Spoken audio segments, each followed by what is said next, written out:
ओम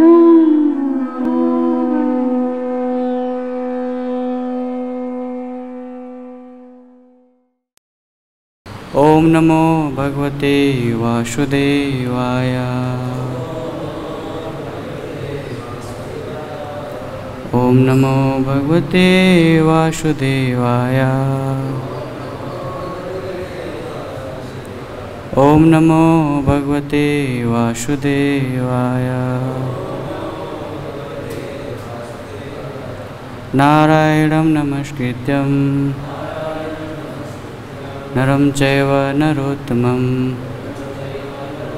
देवीं सरस्वतीं व्यासं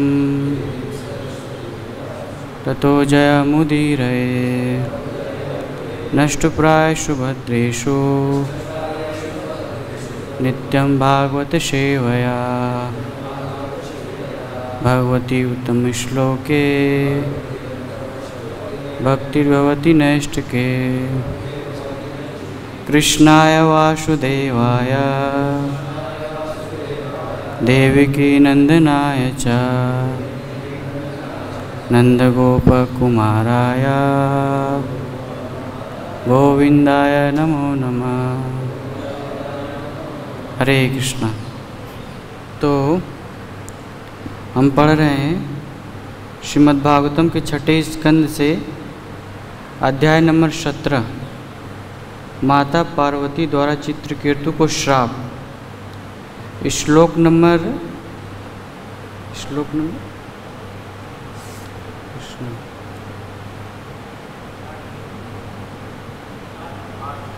नंबर 8। इसमें 8 नहीं दे रहा है ना, इसलिए ठीक है 8 नंबर श्लोक। प्रायशः प्रकृतश्चापि स्त्रियं राशि बिभ्रति अयं महाव्रतधरो बिभ्रति सदसि स्त्रियं। प्रायशः प्रकृतश्चापि स्त्रियं राशि बिभ्रति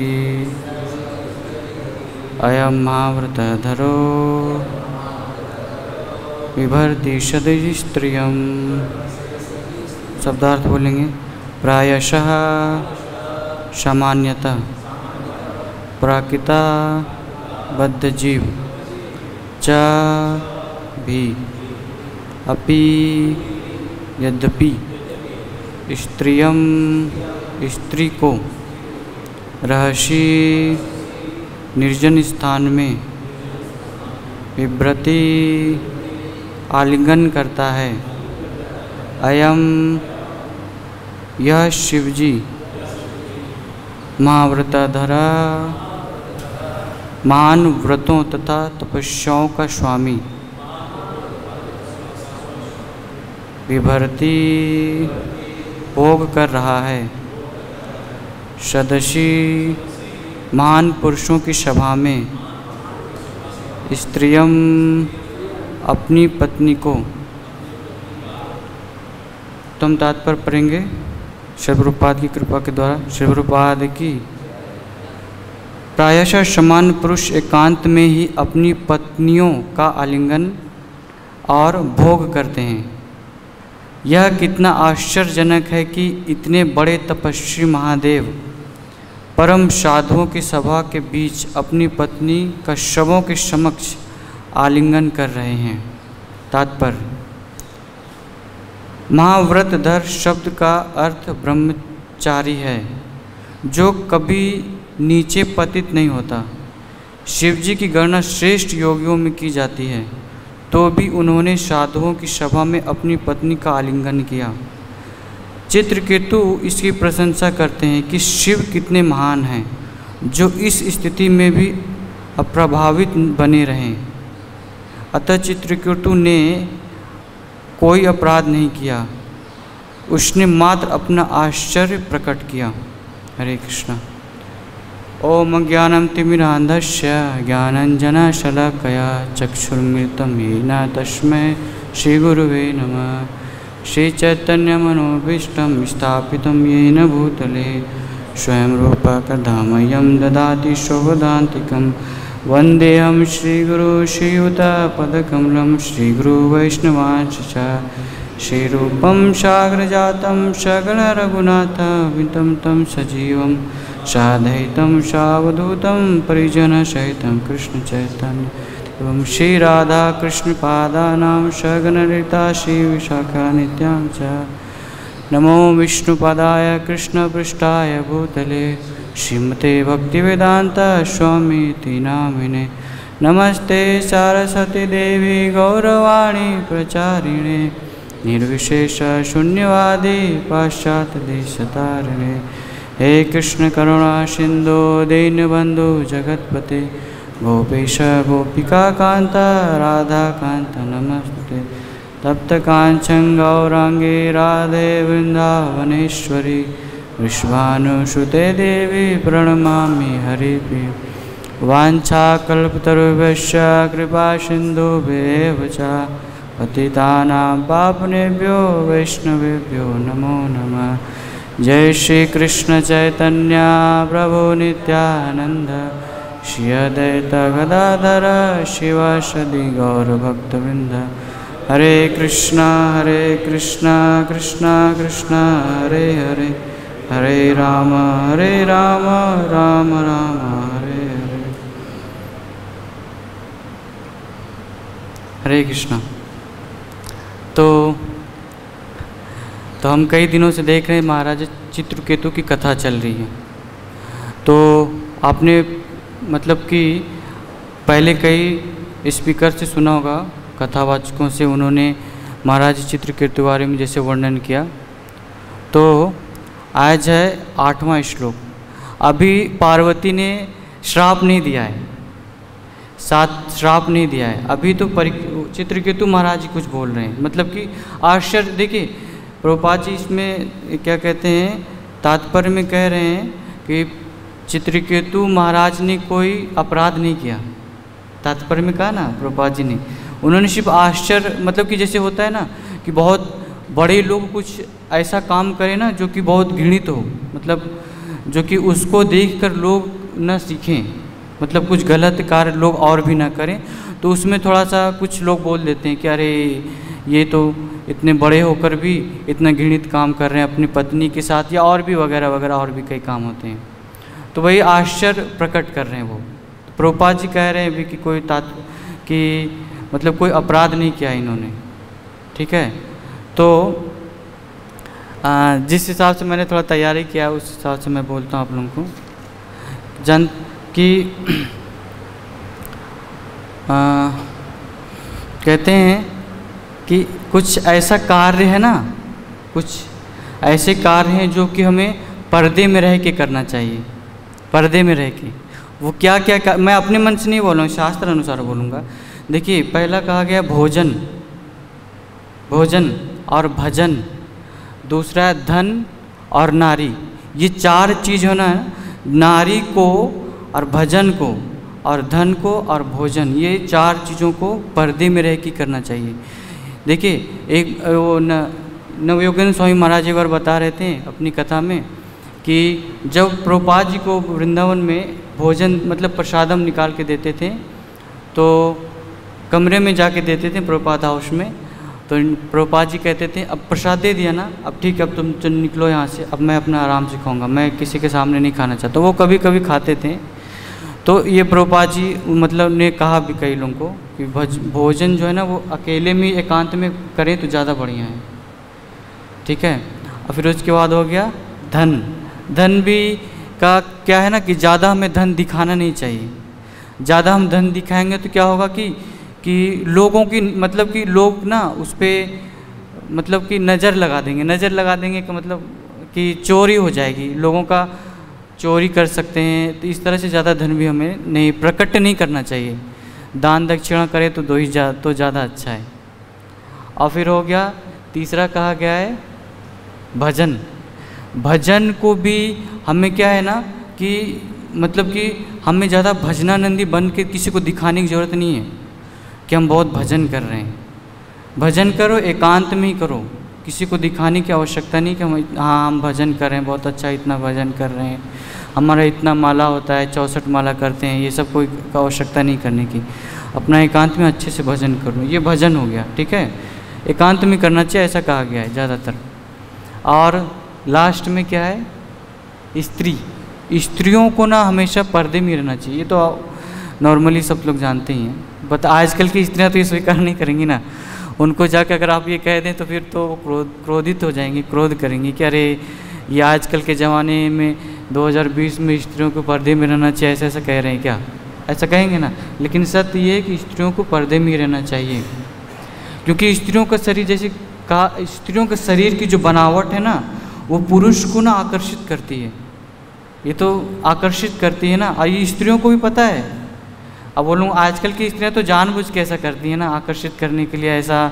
अभी तो वृंदावन में ठीक भी है, मतलब गांव वगैरह में, लेकिन शहरों में क्या है, अब मैं पूना में था, शहरों में और दिल्ली वगैरह में जाएंगे तो वहाँ का हाल तो बहुत बुरा है। स्त्रियाँ जिस हिसाब से रोड पे चलती है ना, हम लोग के चलने लायक नहीं है। ब्रह्मचारियों के शैपरन कपड़ा में पहन के या वाइट में हम लोग रोड पे चढ़े तो जाहिर है माइंड तो इधर उधर भटके गई ना हम लोग का। स्त्रियों को इसलिए कहा गया है पर्दे में ही रहना चाहिए ज़्यादातर, ऐसा ही है। लेकिन स्त्रियाँ स्वीकार नहीं करती हैं, वो अलग बात है, ठीक है। बाकी जो वैष्णवी माता जी लोग होती हैं वो लोग तो अच्छी, बहुत अच्छे से रहते हैं। तो चित्रकेतु महाराज जो हैं, चित्रकेतु महाराज भी जब आए अपने विमान से, उनको शंकरचरण भगवान ने विमान दिया। देखिए, तो विमान से जब वो उतरे, उन्होंने देखा कि यहाँ पे कथा वगैरह चल रहा है, भगवान शिव जी कथा कर रहे हैं और कथा कर रहे हैं, और एक बाएं भाग पे भगवान पार्वती जी को, मतलब माता पार्वती जी को विराजमान किए हैं। वाम भाग बाएं साइड में बैठाए थे शायद, तो बैठाए थे। तो फिर उसके बाद उनको थोड़ा आश्चर्य हुआ कि अरे ये तो शिव जी हैं, ये ऐसा क्यों कर रहे हैं। तो उन्होंने इसलिए थोड़ा सा बोल दिया, तो शिव जी को तो बुरा नहीं लगा, लेकिन पार्वती जी को तो बुरा लग गया ना। तो वो बाद में वो श्राप दी थी, वो श्राप आगे जो भक्त होंगे वो वर्णन करेंगे। तो राक्षस बनने का, तो फिर अगले जन्म में वो बने थे वृतासुर। तो मैंने एक पद्म पुराण में एक कथा है, तो उस कथा को मैं थोड़ा सा वर्णन करूँगा कि शिव जी ने, यानी शंकर भगवान ने क्यों पार्वती को बैठाया अपने वाम भाग पे, मतलब बाएं के वाम भाग पे क्यों, जांग पे क्यों बैठाया था पार्वती को। तो इसकी एक कथा है कि क्यों बैठाया गया था, पद्म पुराण में ये है। मैं तो दरअसल कथा ये है ना कि एक बार शिव जी क्या कर रहे थे कि भगवान का प्रसाद मिल गया, उसको कृष्ण प्रसाद मिल गया। तो प्रसाद पाते पाते अपना कैलाश लोक में आ रहे थे, तो आ रहे थे, बहुत आनंदित थे, आनंद में थे वो। तो पार्वती जी ने देखा तो उन्होंने कहा अरे आज तो आप बहुत आनंदित लग रहे हैं, क्या बात है, कुछ विशेष हुआ है क्या। तो कहा हाँ, विशेष क्यों नहीं हुआ, आज मुझे कृष्ण प्रसाद मिला, आज मुझे भगवान ने प्रसाद दिया। तो पार्वती जी कह रही अरे वाह, जब प्रसाद की बारी आई तो अकेले अकेले आप खा लिए और मुझे पूछे भी नहीं, तो आप तो बहुत स्वार्थी हैं, आपको पूछना चाहिए हमें। तो भगवान ने कहा मुझे पता नहीं था कि तुम्हें प्रसाद, भगवान कृष्ण के प्रसाद में इतनी रुचि है। चलो ठीक है, रुचि है तो मैं ऐसा क्या करता हूँ, अगली बार जब प्रसाद मिलेगा ना तो मैं आपके लिए लेके आऊँगा। तो पार्वती जी ने कहा ठीक है। फिर थोड़ा समय बीता, फिर नेक्स्ट टाइम प्रसाद मिला भगवान जी को, कृष्ण प्रसाद मिला शिव जी को, शंकर भगवान को। तो शिव जी आए प्रसाद लेके, अरे मेरी अर्धांगिनी पार्वती को भी देना है, तो प्रसाद लेकर के आए। तो उन्होंने आवाज़ लगाई कि पार्वती आओ, प्रसाद लेके आया हूँ मैं, आओ प्रसाद पाना है ना, तुमने कहा था कि प्रसाद मेरे लिए लेके आना, तो मैं लेके आया हूँ। तो पार्वती ने कहा अच्छा ठीक है अच्छा ठीक है, प्रसाद रख दो, हम बाद में पालेंगे ऐसा कहा। तो ऐसा कहा कि पालेंगे, रख दो। तो भगवान थोड़ा अजीब लगा, अरे तुम तो अभी कह रही थी उस दिन कि प्रसाद अकेले खा लिए, अभी आप कह रहे हैं कि नहीं रख दो हम खा लेंगे, ऐसा क्या हो गया कि अभी रख दें हम खा लो, तुमको तो दौड़ के आना चाहिए। तो पार्वती जी ने कहा मैं विष्णु सहस्त्र नाम, वो पाठ करती थी रेगुलर, भगवान विष्णु का सहस्त्र नाम का पाठ करती थी। तो वो कह रही मैं पाठ की तैयारी कर रही हूँ और मैं बिना पाठ किए प्रसाद नहीं पा सकती, मेरा ये व्रत है, ये मैंने व्रत का वो लिया है, मतलब कि मैं कुछ पाऊँगी नहीं अभी, तो आप रख दो मैं पालूँगी। तो फिर क्या हुआ कि भगवान ने कहा, शंकर भगवान ने, कि अच्छा ऐसा है कि तुम आओ मेरे पास, मैं तुम्हें एक ऐसा नाम बताता हूँ कि जो विष्णु सहस्त्र नाम तुम जितनी बार लोगी उस एक बार वो नाम लेने से तुम्हारा विष्णु सहस्त्र का नाम का फल मिल जाएगा। तो पार्वती जी के अच्छा ऐसा है क्या, ठीक है मैं आती हूँ, नाम भी हो जाएगा तुरंत और प्रसाद भी मिल जाएगा। तो वो क्या कहते हैं, पार्वती जी आई तो भगवान ने श्लोक बोला। वो जानते हैं ये पद्म पुराण में श्लोक भी है कि वो क्या श्लोक था। हाँ, राम रामेति रामे मनोरमे सहस्त्र नाम तततुल्यम नाम राम नाम वरानने। ये श्लोक है, क्षमा करिए मुझे स्मरण नहीं इसलिए। तो ये श्लोक को जब बोला तो सीता मैया ने पार्वती मैया ने कहा ठीक है। तो फिर उसके बाद क्या हुआ कि पार्वती मैया ने राम का नाम लिया एक बार और फिर उसके बाद प्रसाद पा लिया। तो फिर जानते हैं शिव जी के मन में थोड़ा सा क्या वो है ना, थोड़ा सा मतलब कि वो स्त्री है ना, थोड़ा सा खटपट था कि अरे क्या हुआ पता नहीं, इन्होंने इसके मन में कहीं ये संशय ना हो कि भगवान ने मेरा कि सहस्त्र नाम का व्रत भी खंडित कर दिया, पता नहीं एक नाम से विष्णु सहस्त्र नाम का फल मिलता भी है कि नहीं, ये प्रसाद खिलाने के लिए हमें कुछ भी पढ़ा दिए। तो ये भगवान को थोड़ा संशय हो रहा था कि ऐसा हो सकता है, पार्वती के मन में आ सकता है। तो उन्होंने क्या किया, सूक्ष्म रूप से भगवान शंकर भगवान पार्वती के हृदय में प्रवेश किए चेक करने के लिए। भगवान है तो कुछ भी कर सकते हैं ना, हृदय में प्रवेश करें या कहीं, वो तो हर जगह है। भगवान शिव कोई साधारण नहीं है। वो भगवान के प्रभुपाद जी ने तात्पर्य में कहा है कई जगह कि भगवान शंकर भगवान कृष्ण मतलब कि भगवान के ही समान है वो, भगवान में उसमें कोई अंतर नहीं, भगवान के समान है वो, ऐसा कहा है। तो फिर वो कहीं भी जा सकते हैं। तो भगवान राधा तो पार्वती के हृदय में जाना क्या है, वो तो उसकी पत्नी भी वैसे भी। तो उनके हृदय में जाके उन्होंने एक ही कोने को देखा कि देखता हूँ कहीं कुछ है कि नहीं, कुछ संशय तो नहीं है। तो कहीं देखा तो कहीं मिला ही नहीं, कोई संशय नहीं था। वो पार्वती जी मतलब उनको भगवान के वाक्य पे पूर्ण विश्वास था कि इन्होंने कहा एक नाम तो एक नाम मैंने लिया तो मेरा पूर्ण हो गया, पूरा पूर्ण विश्वास था। और फिर उसके बाद प्रसाद पे भी पूर्ण विश्वास था, हाँ कि भगवान ने का प्रसाद है, ये कृष्ण प्रसाद है। तो ये जब हुआ ना इनके साथ, मतलब शंकर भगवान को बहुत मतलब खुश हो गए, प्रसन्न हो गए वो कि पार्वती जी को मेरे ऊपर इतना विश्वास है। क्योंकि थोड़ा सा होता है संशय होता है, हल्का फुल्का हो जाता है, क्योंकि पार्वती जी ने ऐसे कई घटनाएं किए हैं। अब वो मैं ज़्यादा इधर उधर जा नहीं सकता, इस वजह से शंकर भगवान ने थोड़ा सा ऐसा चेक किया। तो फिर इतने खुश हो गए, खुश होकर उन्होंने ये उनको वरदान दिया था कि मैं आज के बाद तुम्हें अपने वाम भाग पे विराजमान करता हूँ, मैं आपको अपने वाम भाग पे विराजमान करता हूँ, सदा आप मेरे वाम भाग पे रहेंगे।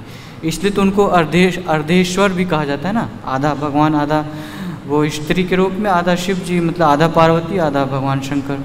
तो इस वजह से उन्होंने उस दौरान उस कथा में पार्वती को बैठाया था। तो कोई वो नहीं है, ये बात तो चित्रकेतु महाराज नहीं समझ पाए ना, लेकिन वहाँ जो संत महात्मा भक्त थे, बड़े बड़े नारद मुनि व्यास देव जी सब थे, उनको ये बात पता था। तो वो कोई नॉर्मली वो कोई नहीं, चित्रकेतु महाराज को नहीं पता। तो उन्होंने थोड़ा सा ऐसे ही मतलब कुछ बोल दिया, ऐसे मतलब आश्चर्य व्यक्त कर दिया, अरे शिव जी भी ऐसा कर सकते हैं क्या। वो भी क्यों, करना भी ज़रूरी था ना, मतलब ज़रूरी था कि नहीं, लेकिन क्या हम लोग को सिखाने के लिए किया गया है ना। क्योंकि ऐसा अगर नहीं होता ना तो क्या होता, प्रभु जी कल कथा में कह रहे थे अगर ऐसा नहीं होता तो क्या होता, आजकल भी कथावाचक अपने अपनी पत्नी को या तो कम से कम अपने वांग भाग पे नहीं तो कम से कम अपने व्यास शासन के बगल में तो बैठा ही सकते थे, ये व्यास शासन के साथ ही तो बैठा ही सकते हैं ना। वो चीज़ आगे हम लोग ना करें, इसलिए ये शिक्षा देने के लिए भगवान ने ये लीला की है। भगवान चित्रकेतु ने कोई अपराध नहीं किया, सिर्फ आश्चर्य व्यक्त किया। अब वो शिव जी को शंकर भगवान तो जानते थे, उनको बुरा नहीं लगा, लेकिन पार्वती जी को बुरा लग गया। पार्वती जी ने श्राप दे दिया। तो ऐसे श्राप दे दिया, तो श्राप वो तो आगे वर्णन किया जाएगा। तो फिर उसके बाद क्या हुआ, एक बार मैं आपको एक चीज़ बताता हूँ कि ये आगे आएगा, लेकिन थोड़ा सा क्षमा करिए मैं वर्णन कर देता हूँ कि पार्वती ने जब श्राप दिया ना, तो पार्वती जी जब भगवान शंकर के शिव जी के पास वहीं पे तो थे ना, आई तो वो कह रही आपने कुछ बोला नहीं, आप क्यों नहीं बोले? तो कह रही मैं क्यों बोलूँ, आपने तो बोल दिया ना। वो कोई साधारण व्यक्ति नहीं है, वो शंकरेश्वर भगवान का शुद्ध भक्त है, वो चित्रकेतु महाराज है। वो चाहता तो आपको भी पलट के श्राप दे सकता था। आपने कहा राक्षस बन जाओ तो वो आपको कह देता जाओ तुम कुत्ता बिल्ली बन जाओ। तुमको आप मतलब पार्वती को कुत्ता बिल्ली, अब तुमको कुत्ता बिल्ली बना सकता था। इसका ये कहा गया है आगे, कुत्ता बिल्ली आपको भी बना सकता था, लेकिन उन्होंने नहीं कहा उनको। क्योंकि क्या, क्यों नहीं कहा? क्योंकि क्या है ना कि भगवान के भक्त जो होते हैं ना, वो या तो मनुष्य की योनि में रहे, या राक्षस की योनि में रहे, या जानवर की योनि में रहे, या नरक में रहे, या स्वर्ग में, उनको कोई फर्क नहीं पड़ने वाला। उनको सिर्फ भजन से मतलब है। भजन कहीं भी रहो, भजन होता रहे, भगवान के नाम लेते रहे, एकदम अच्छे से भगवान का भजन होता रहे, इसलिए उन्होंने नहीं कहा। और शिव जी ने ये भी कहा ना कि वो तो हमारा एक, हम लोग तो उनके पिता हुए ना, शंकर भगवान तो पिता के समान है, जगत पिता है भगवान शिव जी। तो ये बताइए कि अगर बच्चे ऐसी त्रुटि करते रहें और हम उसको श्राप देते रहें, अरे ये बच्चे ने ये त्रुटि किया, इसको श्राप दे दें, इसको श्राप दें, तो बच्चे तो त्रुटि करेंगे ना। अगर मैं उनको श्राप देता रहा आप और मैं, तो बच्चों को तो कहीं ठिकाना नहीं रहेगा ना, फिर बच्चे कहाँ जाएंगे, फिर श्राप देते रहेंगे। तो इसलिए ऐसे वो आगे वर्णन करेंगे जो भी भक्त रहेंगे। तो इसलिए शिव जी ने कुछ नहीं, फिर पार्वती जी को भी थोड़ा पछतावा हुआ कि हमें नहीं बोलना चाहिए था, मगर बोल दिया। तो शिव जी ने कहा कोई बात नहीं, चलो ठीक है। तो ये है कथा चित्रकेतु महाराज की, ये वर्णन है। देखिए अब क्या है ना कि इसमें लिखा है तात्पर्य में कि महाव्रत धरह शब्द ब्रह्मचारी, यानी ये शिव जी के बारे में वर्णन है। तो पहले क्या करते हैं ना, देखिए भागवत के मतलब कि भागवतम के 11वें स्कंद में एक श्लोक है, आप लोग वो श्लोक जानते होंगे शिव जी के बारे में। वो श्लोक क्या है, निमंगा नाम यथा गंगा, देवो नाम अच्युतो यथा, वैष्णवा नाम यथा शंभु, पुराणा नाम इदम यथा। यानी कि समुद्र की ओर बहने वाली जो नदियां हैं, तो उसमें सबसे पवित्र कौन है? गंगा है, गंगा है ना।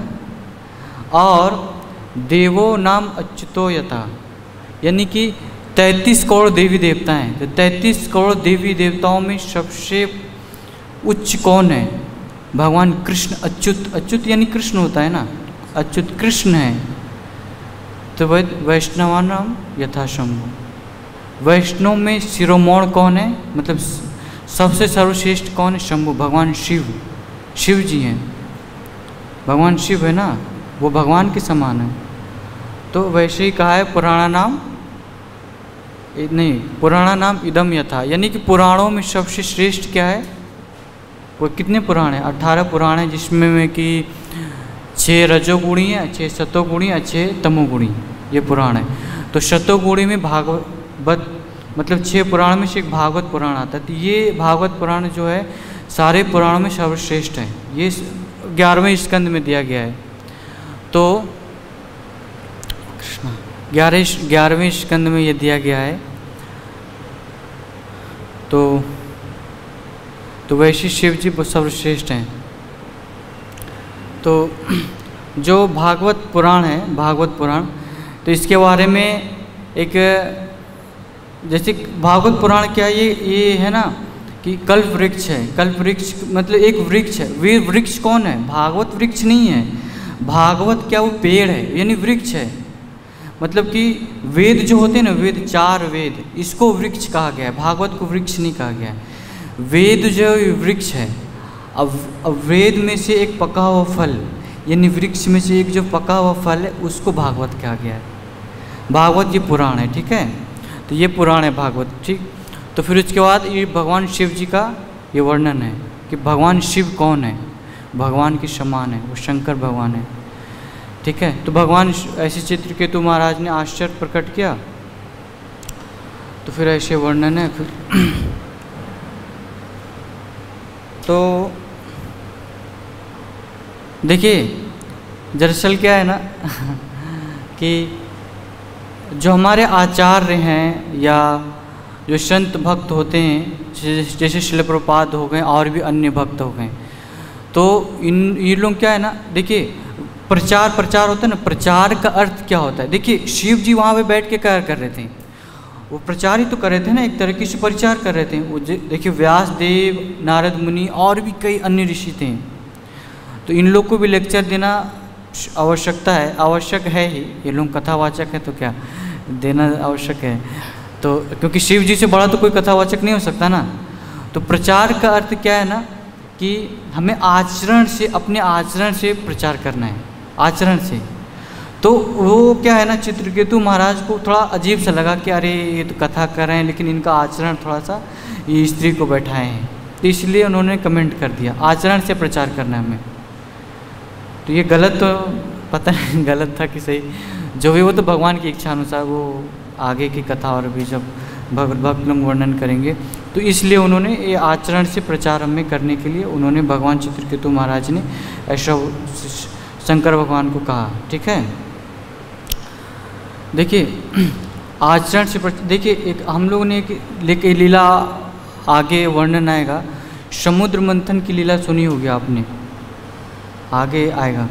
तो समुद्र मंथन के समय क्या होता है ना, देखिए क्या दरअसल क्या है, आचरण से इसलिए कहा गया ना क्योंकि शिव जी के भक्त, देखिए शिव जी के जो उपासक होते हैं ना, वो अभी के जो उपासक हैं शिव जी के, वो लोग क्या करते हैं, वो लोग जैसे कि नशा करते हैं, भांग वगैरह खाते हैं और भी कई प्रकार के नशा करते हैं, वो कुछ ऐसे हुक्का पीते हैं, तो वो सब करते हैं।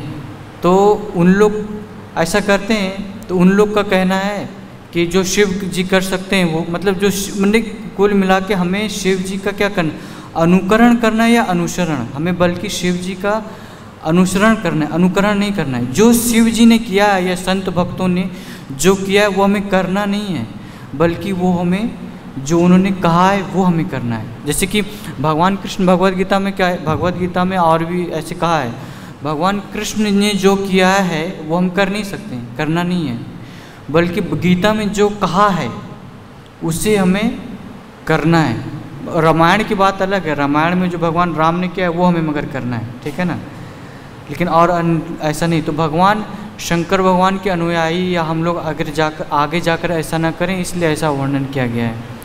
तो समुद्र मंथन में एक कथा आती है कि भगवान, देखिए ऐसा हम कह सकते हैं ना, कोई अगर कहेगा कि अरे नहीं भगवान ने जो किया है, शंकर भगवान ने किया वो मैं करूँगा, ऐसा कुछ नहीं, क्योंकि उनके अनुयायी लोग ऐसा करते हैं, शिव जी के अनुयायी कि वो नशा करते हैं तो मैं भी कर सकता हूँ ऐसा। तो जैसे समुद्र मंथन में एक कथा आपने सुनी होगी कि जब समुद्र मंथन हो रहा था तो उसमें से विष निकला था, बहुत मतलब खतरनाक विष था। अरे पूरे तीनों लोक में हाहाकार मच गया था, अरे विष जब निकला उसकी एक बूंद भी उसकी कोई सही नहीं पा रहा था, इतना खतरनाक विष था। कालकूट ऐसा कुछ वृक्ष का विष का नाम था। तो उस विष को अब देवी देवता सोचने लगे, अरे मैं किधर जाऊं, राक्षस भी मैं किधर जाऊं, क्या करूं। तो भगवान वो विष्णु जी के पास गए, तो भगवान ने विष्णु ने कहा ये डिपार्टमेंट मेरे पास नहीं, अब शिव जी के पास जाओ, उनको दिया गया है, शंकर भगवान के पास जाओ।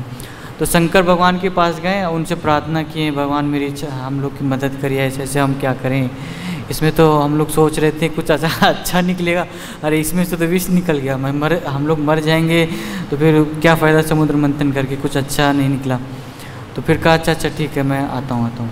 तो भगवान शिव ने क्या किया, फिर उस विष को पान किया ना, तो उस विष को पान किया, तो फिर उन्होंने उस सारे विष को अपने कंठ में ही रख लिया, तो इसलिए उनका एक नाम पड़ा नीलकंठ। तो भगवान विष थोड़ा क्या आता है, आपने देखा होगा कई लोग जब विष पी के, जैसे सांप को काट ले या कुछ जहरीला विष अगर कोई जानवर काट ले तो उसका शरीर नीला हो जाता है, तो भगवान का भी कंठ नीला हो गया क्योंकि विष धारण किया ना, तो इसलिए उनका नाम पड़ा नीलकंठ।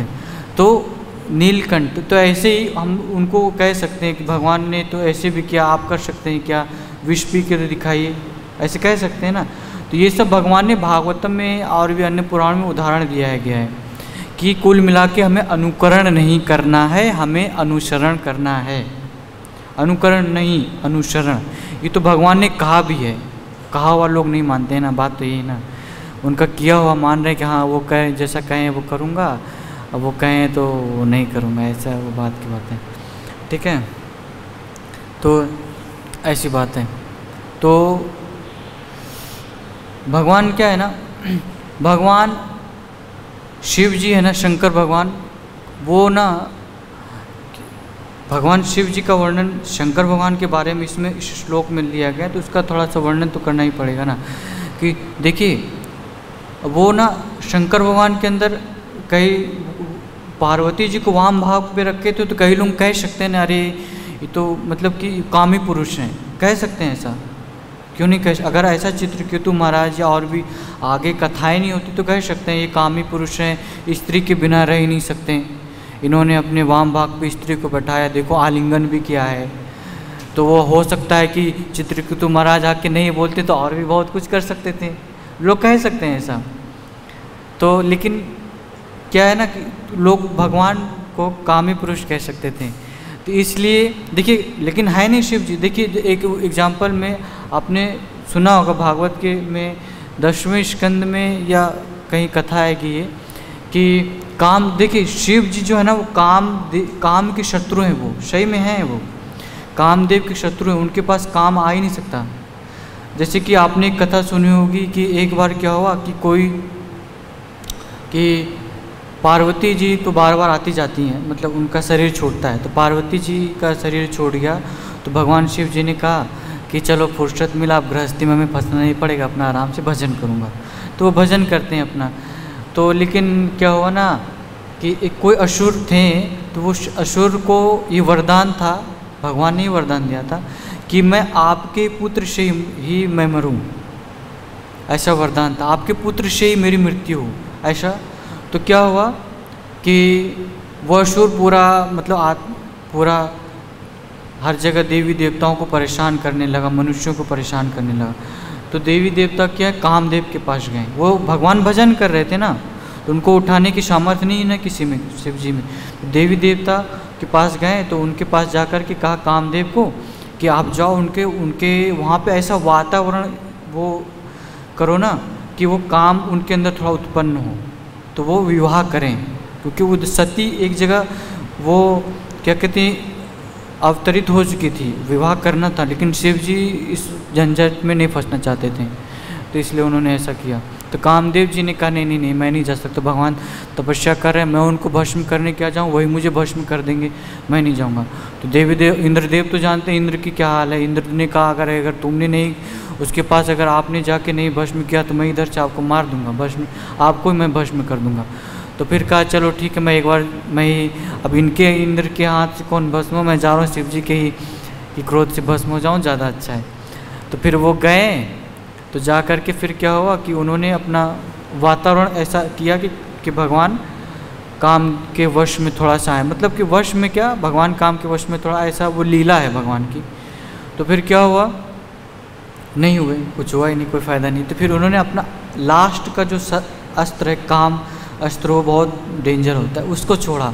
तो उस वजह से भगवान की तपस्या थोड़ी भंग हो गई, वो वश में नहीं आए, भंग हो गई तपस्या, उनको क्रोध आया और उन्होंने उसको भस्म कर दिया।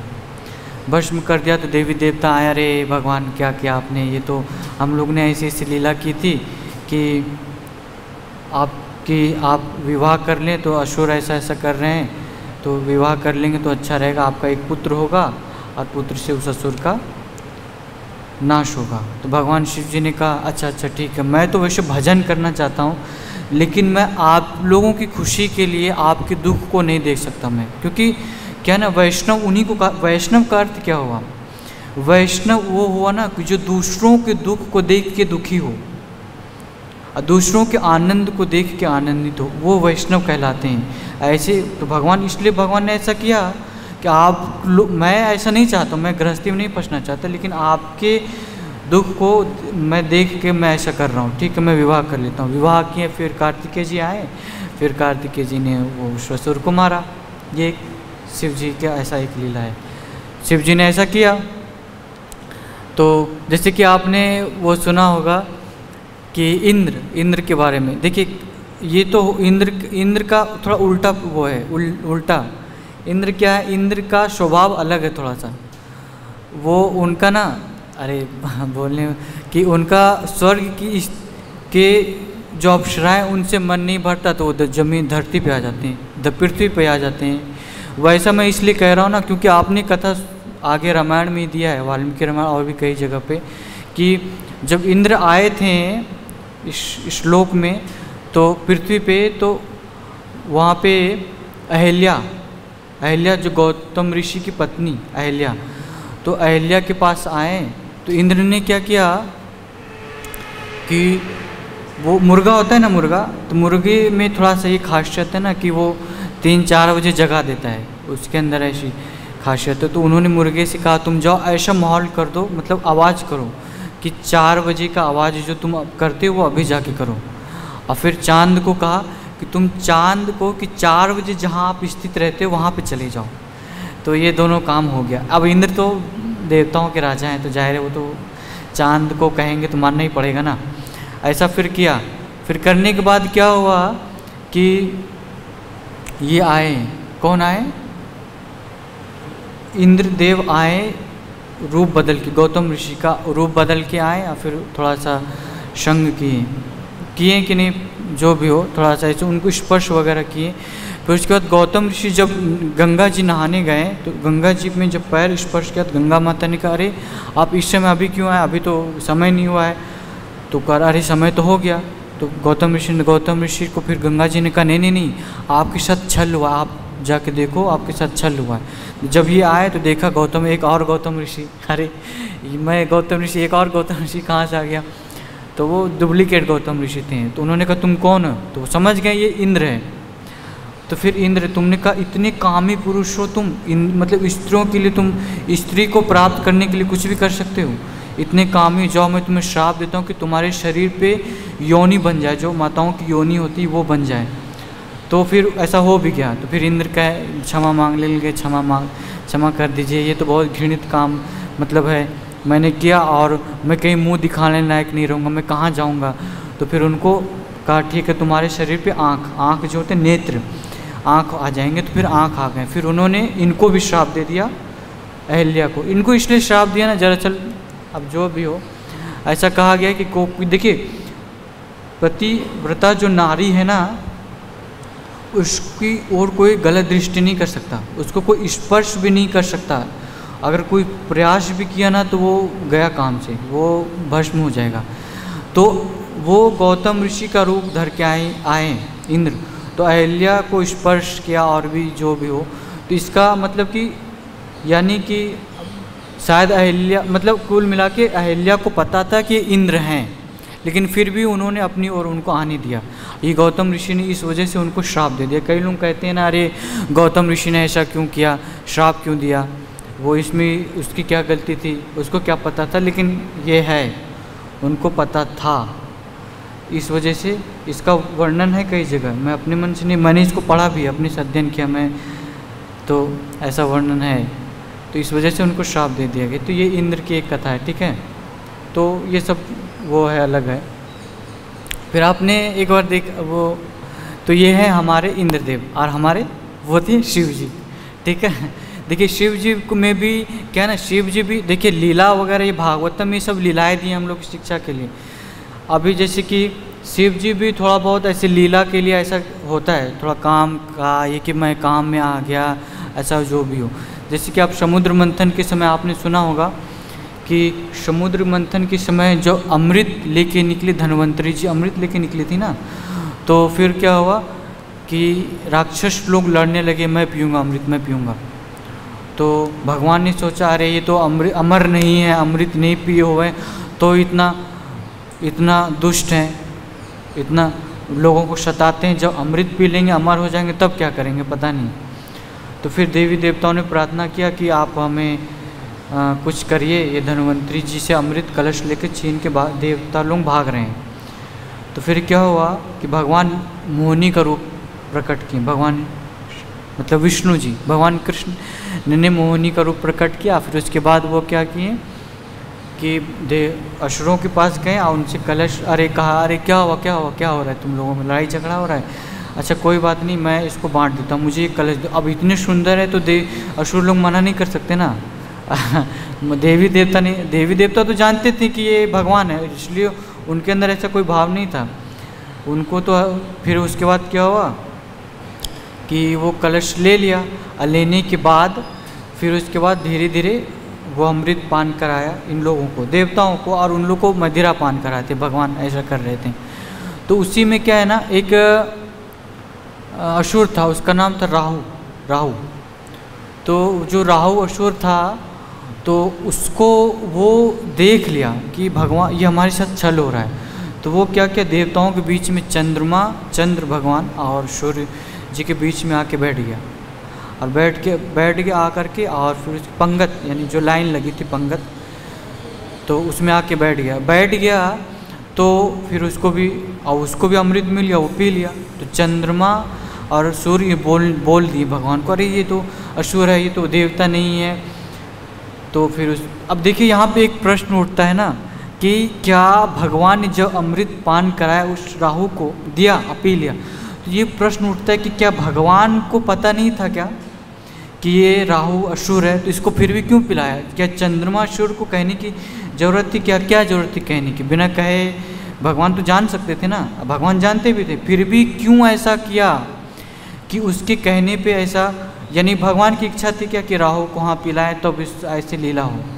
तो जानते हैं इसका मतलब बहुत बड़ा ये वो है, जानते हैं ऐसा कहा गया है ना कि भेद जो होता है ना, भेद नहीं करना चाहिए हमें। भेद यानी कि जब पंगत बैठती है, पंगत जैसे कि पंगत यानी कि अरे जो भोजन के लिए हम लाइन में बैठाते हैं, साधु संतों को खिलाते हैं, तो उस समय ना उस स्थिति में कोई भी जो असुर हो या जानवर हो, कुछ भी उस लाइन उस पंगत में आ जाए ना, भेद नहीं करना चाहिए। भेद यानी हमें ये उसके ये नहीं देखना चाहिए कि ये इस लायक है या नहीं है या नहीं, उसको हमें पान कराना चाहिए। तो इस वजह से भगवान ने एक तरह से शिक्षा देने के लिए हमें ऐसा किया, इस वजह से भगवान ने उसको भी वो पान करा दिया, पिला दिया।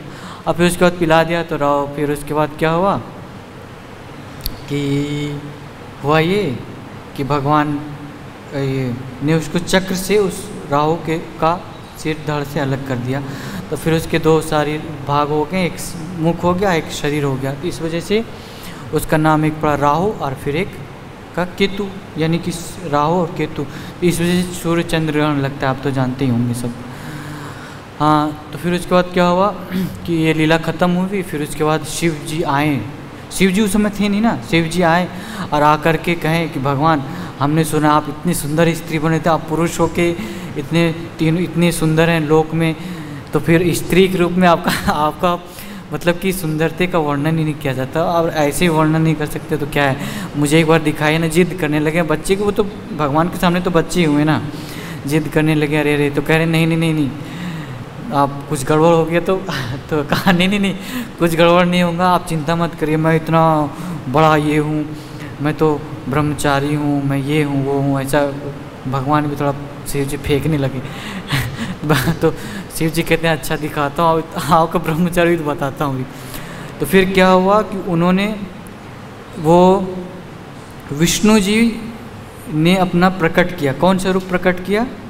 मोहिनी का रूप। तो शिव जी देखिए पार्वती जी बगल में हैं, साथ में उनकी पत्नी बगल में, पत्नी साथ में हो और कोई कुछ इधर उधर कर ले, हो सकता है क्या? लेकिन क्या हुआ कि पार्वती जी बगल में, फिर भी उन्होंने क्या किया कि शिव जी भूल गए कि कौन पार्वती कौन शिव, जो कोई शिव नहीं कोई पार्वती नहीं, बस उसको आलिंगन करने के लिए उसके पीछे दौड़, मतलब उसको पकड़ने के लिए वो भागने लगे। अब तो फिर उसके देखिए शिक्षाएं हैं, ऐसा कोई वो नहीं है भागवतम में, सब शिक्षाएं हैं ना कि जब शिव जी ऐसा हो सकता है तो हम लोग कौन सी खेत की मूली है, हम लोग कुछ भी नहीं है। फिर हम तो मतलब कुछ भी नहीं है, मतलब जितना आप सोच सकते हैं कि मैं कहाँ तक हूँ, कितना घृणित हूँ मैं, कितना नीचे हूँ, कि जितना सोच सकते हैं कुछ भी नहीं, हम लोग कुछ भी नहीं है। तो फिर क्या हुआ कि ऐसा हुआ, फिर उसके बाद शिव जी ऐसा भागे। फिर उसके बाद क्या हुआ, एक वर्णन है आप लोग जानते होंगे कि शिव जी का और वो मोहिनी का संग भी हुआ था, संग होने पे उसको एक पुत्र हुआ था, यह आप लोग जानते होंगे। तो उस पुत्र, वो साउथ में, अभी वो पुत्र का साउथ में मंदिर है, वहाँ पे ऐसा बहुत, वहाँ के लोग अभी जो पुजारी हुए हैं वो लोग बहुत अच्छे हैं, वो लोग मतलब बहुत तपस्या करते हैं। तो उस पुत्र हुआ था, उस पुत्र का नाम पड़ा था अयप्पा, अयप्पा उस पुत्र का नाम। वो अभी भी साउथ में उसका ज्योति है और विग्रह वगैरह भी शायद है, वहाँ के लोग ऐसा वो करते हैं बस अयप्पा का। तो ये एक शिक्षाएं थी देने के लिए, मतलब ये कुल मिला के भगवान शिव जी और ये सब जो लीलाएं हो रही हैं, चित्रकेतु महाराज ने ये सब क्या, ये सब शिक्षाएं हैं। भगवान चित्रकेतु महाराज ने कोई अपराध नहीं किया था, ये तो प्रभुपाद जी साफ साफ भागवतम में कह भी रहे हैं, कोई अपराध नहीं किया था। उन्होंने सिर्फ आश्चर्य प्रकट किया। आप कोई बड़ा व्यक्ति कुछ करेगा तो कोई भी कहेगा ना, कोई भी तो कहेगा अरे इतने बड़े हो के आप ऐसा कर सकते हैं क्या, ताकि आने वाले समय में लोग उनका अनुकरण न करने लगें, बल्कि अनुसरण करना है, उनके बात, उनके कहे हुए बात को हमें मानना है। तो इस तरह से लीलाएँ की थी। तो आज का कथा मैं यहीं विराम करता हूँ, तो टाइम हो गया है। तो किसी को कुछ अगर कमेंट करना हो तो प्रश्न तो चलिए कोई। श्रीमद् भागवतम की जय।